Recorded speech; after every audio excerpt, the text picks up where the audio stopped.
మీరు ఎప్పుడైనా ఆలోచించారా? మనుషులు వేల సంవత్సరాల కాలంలో ఎలా మారిపోయారు?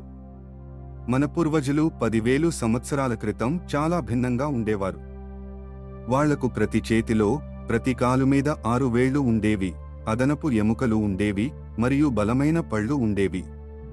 కానీ కాలక్రమేణా వీటన్నీ కనిపించకుండా పోయాయి. ఎందుకు?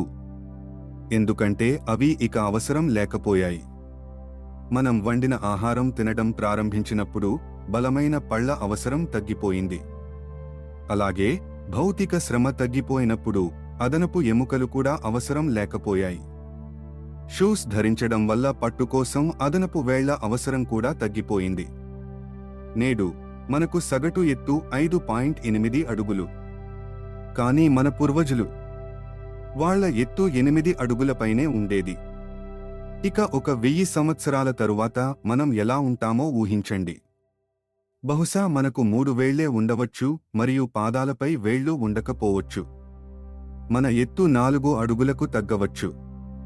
ఇప్పుడు 10,000 సంవత్సరాల తరువాత బహుశా మనం చేతులు, కాళ్లు లేకుండా ఉండవచ్చు మరియు చిన్న మెదడుతో కేవలం నోరు మరియు కడుపుతోనే ఉండవచ్చు. రోబోలు మనను తినిపించడం వల్ల మన శరీరానికి ఎక్కువ అవసరం ఉండదు.